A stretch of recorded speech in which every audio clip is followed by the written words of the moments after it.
شهرداری بوشهر گروه ب که به شاهی شهرداری بوشهر در گروه ب قرار داره.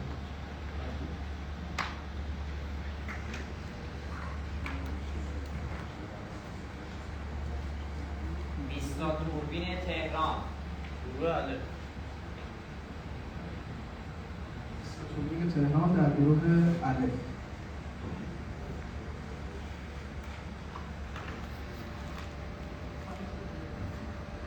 شهرداری بندرعباس گروه ب تیم شهرداری بندرعباس در گروه ب مسابقات قرار گرفت.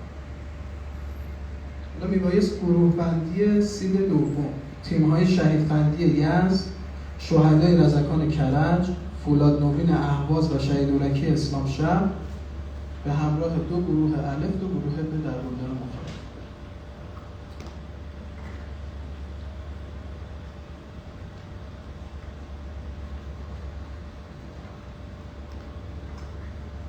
تا پایان سید سوم محدودیتی واسه گروه بندی نداره.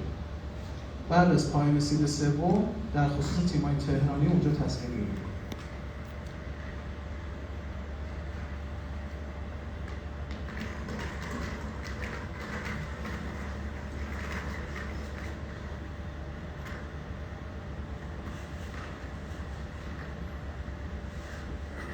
شهیدفندی یزد گروه ب بندی از گروه ب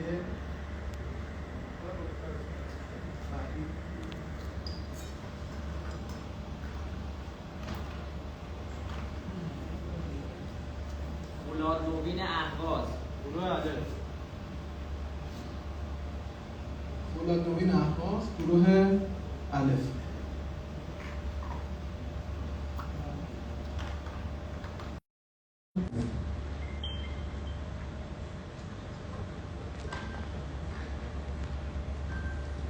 شهدای رضکان کرج گروه ب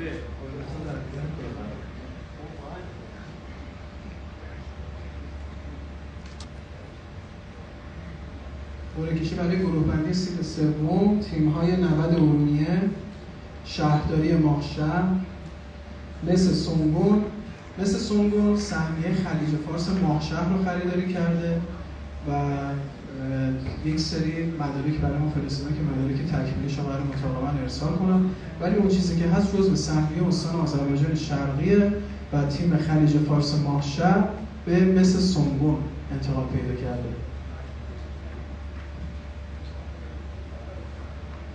تیم نیروی زمینی تهران و تیم سوم رسید.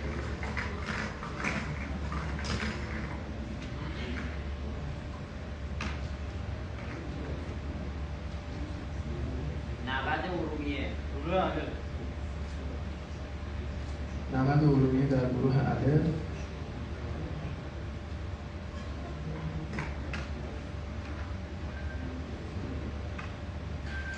شهرداری ماهشهر گروه ب تیم شهرداری ماهشهر در گروه ب.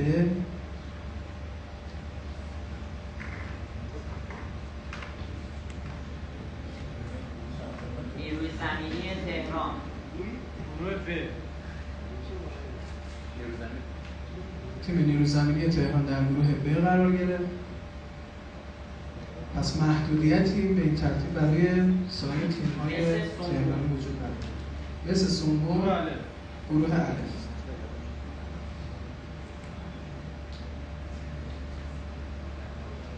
در سید چهارم تیم‌های اسپادلمند تهران، سپیدرود رشت، مثل نوین کرمان و شهدای بابلسر.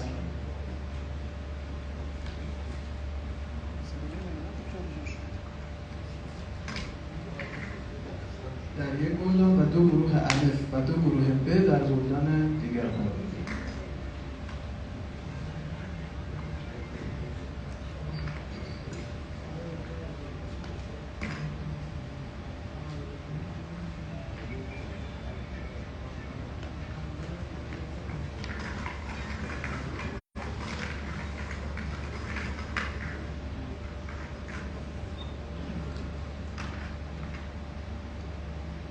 اسپادلمند تهران گروه الف اصلاح دربند تهران در گروه الف قرار گرفته. پس با این حساب در گروه الف 3 تیم استان تهرانه و تیم شهیدورکی اسلامشهر، تیم آریو اسلامشهر قاعدتاً به صورت اتوماتیک تو گروه ب قرار می‌گیره. سپیدرود رشت گروه الف. تیم سپیدرود رشت در گروه الف.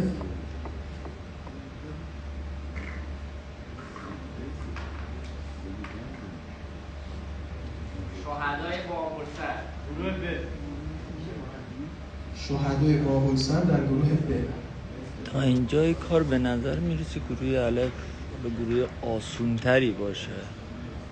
مثل نوین کرمان. گروه دو تیم های مثل شهرداری ماهشهر، شهرداری بندرعباس و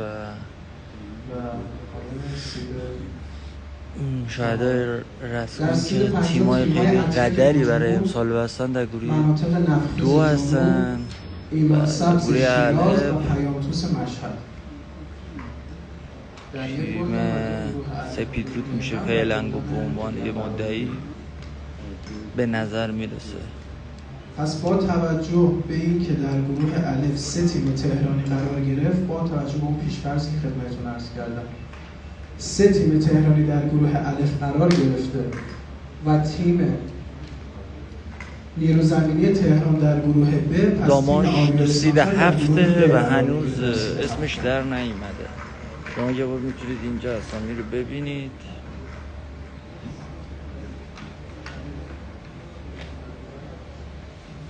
پیام‌طوس مشهد گروه ب. تیم پیام‌طوس مشهد در گروه ب. بعد در گروه الف هم حالا ببینیم شرایط به چه شکله. مناطق نفتخیز جنوب گروه ب. مناطق نفتخیز جنوب در گروه ب، تیمی از استان کوکیلی و بایرحمد.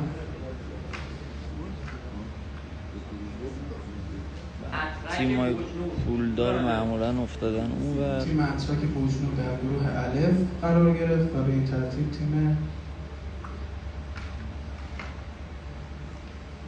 بعد از ایمان سبز شیراز گروه الف. ایمان سبز شیراز هم در گروه الف. فکر کنم سید بعدی دیگه داماش باشه. باید در ببینیم. سید ششم تیم‌های شهرداری نوشهر، ببخشید سید شهرداری بعدی بم، پاس همدان و بساط کرمانشاه. یه سید دیگه مونده تا سید داماش.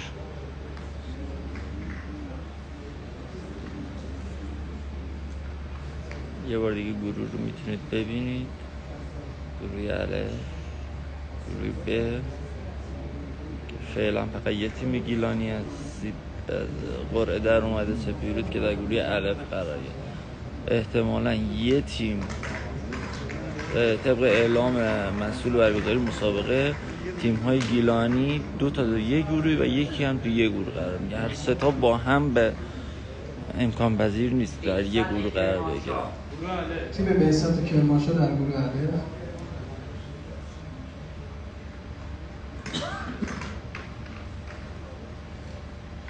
شهرداری بم گروه ب.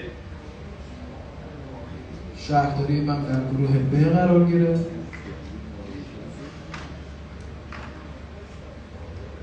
پاس همدان گروه الف. تیم پاس همدان در گروه الف.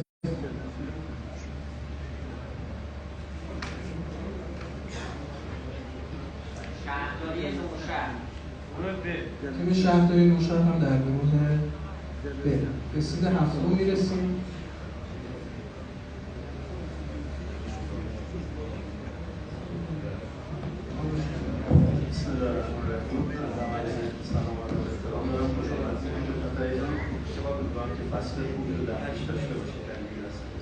سید هفتم همونطور که آقای فرمانی هم توضیح دادن، ما 2 تیم گیلانی پانیک تالش و داماشیان رشت رو داریم. با توجه به اینکه سپیدرود رشت در واقع در گروه الف قرار گرفته، این 2 تیم یعنی پانیک و داماش باید در 2 گروه تقسیم بشن.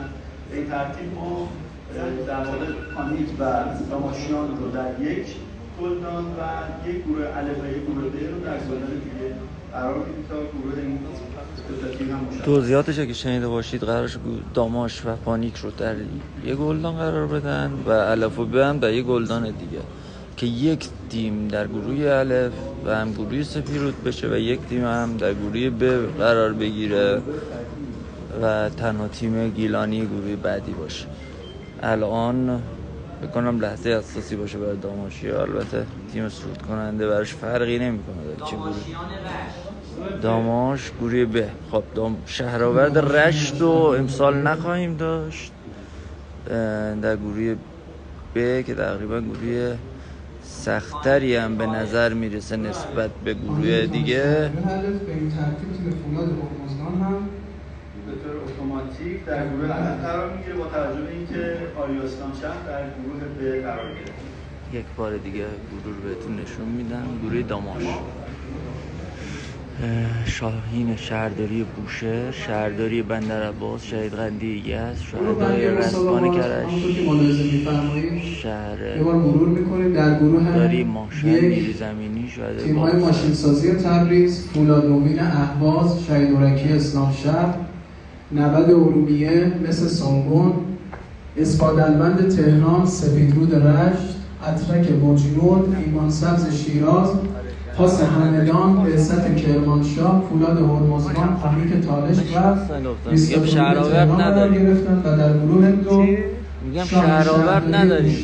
مثل اینکه یه ذره شهید قندی یزد، شهدای رزکان کرج، شهرداری ماهشهر، نیروی زمینی تهران، شهدای بابلسر مثل نوین کرمان، مناطق نفتخیز جنوب، شهرداری نوشهر، شهرداری بم، آریو اسلام شهر، داماشیان رشت و پیامتوس مشهد قرار گرفتن. ما یه فرصتی از شما میخوایم برای مشخص کردن اعداد متناسب برای این تیم ها و اینکه در خدمت جناب آقای دکتر حسن‌زاده هستیم، ریاست محترم کمیته انضباطی فدراسیون فوتبال. دوستان متاسفانه من هیچ کامنتی رو نمیبینم و اگر جوابگو نبودم عذرخواهی میکنم از شما، چون اصلا نمیدونم چه دلیلی داره نمیتونم کامنت ها رو اصلا ببینم. و این گروه بندی مسابقات من یه بار دیگه تاکید میکنم، داماش تنها تیم گیلانی گروه دو و سپیرود و پانیک با هم توی گروه الف قرار گرفتن. تیم‌های شاهین شهرداری بوشهر، این تیم داماش گیلان به همراه تیم‌های شاهین شهرداری بوشهر، شهرداری بندرعباس، شهید قندی یزد، شهدای رسکان کرج، شهرداری ماهشهر، نیروی زمینی تهران، شهدای بابلسر مثل نوین کرمان، مناطق نفتخیز جنوب، شهرداری نوشهر، شهرداری بم، آریو اسلام شهر، داماشیان رشت و پیام توس مشهد در گروه داماش قرار گرفتن.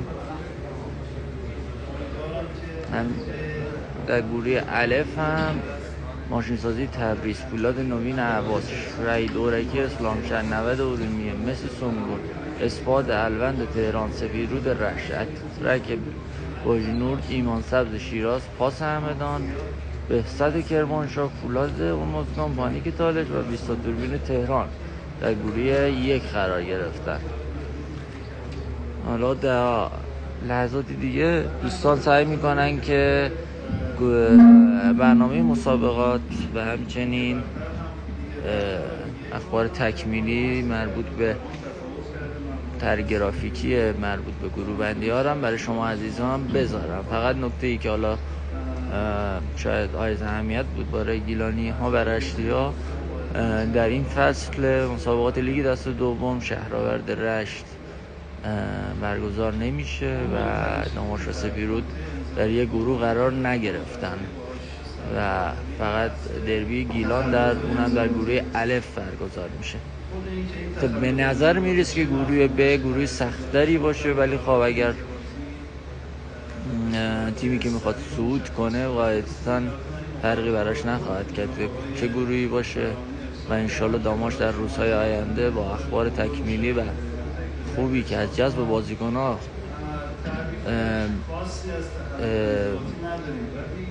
جذب بازیکن‌های جدید منتشر خواهد شد، انشالله مسیر آماده سازی خودش رو به سرعت برای حضور پرقدرت در لیگ دست دوم باشگاه کشور طی خواهد کرد و بتونه همچون فصل گذشته برای رشتی‌ها پیام‌آور صعود و خوشحالی باشه.